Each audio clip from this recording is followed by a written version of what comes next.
Welcome to SR media. బంగాళాఖాతంలో అల్పపీడనం తీవ్ర అల్పపీడనంగా మారిందని విశాఖ వాతావరణ కేంద్రం హెచ్చరించింది. ఈ క్రమంలో కోస్తాలో భారీ వర్షాలు కురిసే అవకాశం ఉందని తెలిపింది. వాయువ్య బంగాళాఖాతం దాన్ని ఆనుకుని ఉన్న మధ్య బంగాళాఖాతంలో తీవ్ర అల్పపీడనం కొనసాగుతుందని, ఇది ఉత్తర దిశగా కదులుతూ ఒడిశా, పశ్చిమ బెంగాల్, బంగ్లాదేశ్ తీరాలకు సమీపంలో వాయుగుండంగా మారే అవకాశం ఉందని వాతావరణ కేంద్రం అధికారి కేవీఎస్ శ్రీనివాస్ తెలిపారు. దీని ప్రభావంతో కోస్తా జిల్లాల్లో ఓ మోస్తారు వర్షాలు కురుస్తాయని తెలిపారు. శ్రీకాకుళం, పార్వతీపురం, మాన్యం, విజయనగరం, అల్లూరి, తూర్పుగోదావరి, పశ్చిమ గోదావరి, ఏలూరు, ఎన్టీఆర్, కృష్ణా జిల్లాల్లో భారీ వర్షాలు కురిసే అవకాశం ఉందని చెబుతున్నారు. తీరం వెంబడి బలమైన ఈదురుగాలులు వీస్తున్న నేపథ్యంలో మత్స్యకారులు వేటకు వెళ్లొద్దని అధికారులు హెచ్చరిస్తున్నారు. మరోవైపు విశాఖలో కుండపోత వర్ష ప్రభావంతో లోతట్టు ప్రాంతాల్లో వరద నీరు భారీగా చేరడంతో స్థానికులు ఇబ్బందులు ఎదుర్కొంటున్నారు. నిన్నటి రోజున north western adjoining central bay of Bengal ఏర్పడినటువంటి తీవ్ర అల్పపీడనం అది ఈరోజు ఉదయానికి 5:30 ప్రాంతంలో west central and adjoining north west bay of Bengal లో అది బలపడి వాయుగుండంగా మారి ప్రస్తుతం అది ఉదయం 8:30 సమయానికి కలింగపట్నంకి తూర్పుగా 280 కిలోమీటర్ల దూరంలోను, అలాగే నెక్స్ట్ గోపాల్పూర్కి తూర్పు ఆగ్నేయంగా 230 కిలోమీటర్ల దూరంలోను, పారదీప్కి దక్షిణ ఆగ్నేయంగా 260 కిలోమీటర్స్ దూరంలోనూ కేంద్రీకృతమైంది. అది క్రమేపీ నార్త్ వర్డ్స్ ప్రయాణిస్తూ నెక్స్ట్ 24 అవర్స్లో అది మరింతగా బలపడి డీప్ డిప్రెషన్ అంటే తీవ్ర వాయుగుండంగా మారేటువంటి అవకాశం ఉంది. అది క్రమేపీ రేపు ఈవినింగ్ కానీ రేపు రాత్రికి కానీ ఒరిస్సా అండ్ వెస్ట్ బెంగాల్ తీరంలో ఉన్నటువంటి పూరి మరియు దీఘా ఈ ప్రాంతం మధ్యలో తీరాన్ని దాటేటువంటి అవకాశం ఉంది. ఈ నేపథ్యంలో మన తీరం వెంబడి ఉన్నటువంటి కోస్తా జిల్లాలకి మనకి వైడ్ స్ప్రెడ్ రైన్స్, ఉత్తరాంధ్ర వరకు అయితే వైడ్ స్ప్రెడ్ రైన్స్, దక్షిణ కోస్తా వరకు అయితే మెనీ ప్లేసెస్లోను moderate rains with heavy rains, some ప్లేసెస్లో అయితే heavy to very heavy rain falls, మరికొన్ని జిల్లాలకైతే నెక్స్ట్ 2 days వరకు ఇవాళ రేపటి వరకు కూడా ఎక్స్ట్రీమ్లీ హెవీ రైన్ఫాల్ కూడా మనం ఫోర్కాస్ట్ చేయడం జరిగింది.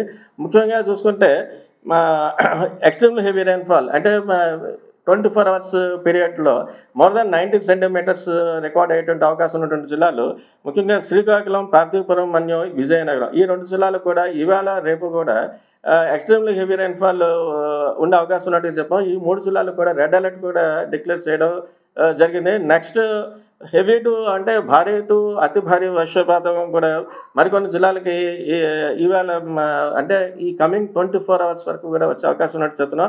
అవి విశాఖపట్నం, అల్లూరు సీతారామరాజు, అనకాపల్లి, కాకినాడ అండ్ ఈ జిల్లాలకు అయితే భారీ నుంచి అతి భారీ వర్షపాతం నెక్స్ట్ 24 hours వరకు.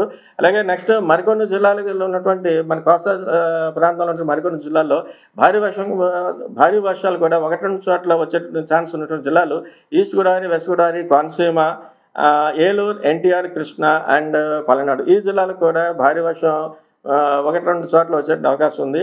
అలాగే నెక్స్ట్ ఇప్పుడు ఉన్నటువంటి తీరం వెంబడి కూడా వాయుగుండం దృష్ట్యా కూడా బలమైనటువంటి ఎదురుగాలులు గంటకి 50 నుంచి 60 కిలోమీటర్ల వేగంతో, అలాగే మరికొన్ని సందర్భాల్లో అది 70 కిలోమీటర్స్ వరకు కూడా వెళ్ళే అవకాశం చేత తీరం వెంబడి ఉన్నటువంటి మత్స్యకారులు అందరినీ కూడా వేటకు వెళ్ళొద్దని చెప్పడం జరిగింది.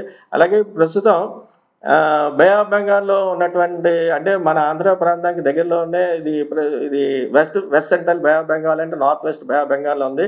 దీని దృష్ట్యా మన తీరం వెంబడి ఉన్నటువంటి మనకి ప్రధానమైనటువంటి పోర్టులు అన్నింటికి కూడా సిగ్నల్స్ హాట్ సిగ్నల్స్గా మన వాళ్ళకి కన్సర్న్ ఆఫీషియల్స్ అందరికీ కూడా ఇన్ఫర్మేషన్ ఇచ్చాం. ముఖ్యంగా అయితే కలింగపట్నం, భీమునిపట్నం, విశాఖపట్నం, గంగవరం, కాకినాడ ఈ 5 నౌకాశ్రయాలకు కూడా 3వ నెంబర్ ప్రమాద హెచ్చరిక అంటే లోకల్ కాషనరీ సిగ్నల్ నెంబర్ 3 అంటాం. అంటే ఈ పోర్ట్స్ అందరికీ కూడా they are likely to experience squally weather with wind speeds more than 40 to 50 kmph. అలాగే నెక్స్ట్ అదర్ నౌకాశ్రయాలు అనేటువంటి మచిలీపట్నం కానీ, నెక్స్ట్ నిజాంపట్నం, కృష్ణపట్నం వీటికి 1వ నెంబర్ ప్రమాద హెచ్చరిక. అలాగే నెక్స్ట్ వాటర్ అయితే ఇన్ఫర్మేషన్ ఇవ్వడం జరిగింది. ఇప్పుడు ఉన్నటువంటి పరిస్థితుల దృష్ట్యా అలాగే ఫ్లాష్ ఫ్లడ్ థ్రెట్ కూడా కొన్ని జిల్లాలకైతే మనం ఇవ్వడం జరుగుతుంది. ఇది ఈరోజు ఈవినింగ్ 5:30 అంటే 17 hours హైయెస్ట్ వరకు ఫ్లాష్ ఫ్లడ్ థ్రెట్ ఉన్నటువంటి అంటే రిస్క్ ఉన్నటువంటి మోడరేట్ హై ఉన్నటువంటి జిల్లాలు Visakhapatnam, Vizianagaram, east and west Godavari ఈ 4 జిల్లాలకు కూడా మోడరేట్ టు హై రిస్క్ ఉన్నట్టుగా మన ఐఎండీ బులెటిన్స్లో చెప్తున్నాం. అలాగే ఇప్పుడు ఉన్నటువంటి అల్పపీడనం కానీ వాయుగుండం కానీ దృష్ట్యా లాస్ట్ 24 అవర్స్లో కూడా wide spread rains record and moderate wide spread rains record అవ్వడం జరిగింది. అత్యధికంగా చూస్తే విజయనగరం జిల్లాలో 11 సెంటీమీటర్స్ రికార్డ్ అయింది. నెక్స్ట్ ఎన్టీఆర్ డిస్ట్రిక్ట్లో కూడా 10 సెంటీమీటర్స్, శ్రీకాకుళంలో ఉన్నటువంటి జిల్లాలో ఉన్నటువంటి కలింగపట్నంలో అయితే 10 సెంటీమీటర్స్, విజయనగరం జిల్లాలో అయితే నెల్లిమర్ల, డెంగవాడ వీళ్ళు 9 సెంటీమీటర్స్, ఇలా చాలా చోట్ల చూసుకుంటే మోర్ దాన్ 2 సెంటీమీటర్స్ రికార్డ్ అవ్వడం జరిగింది.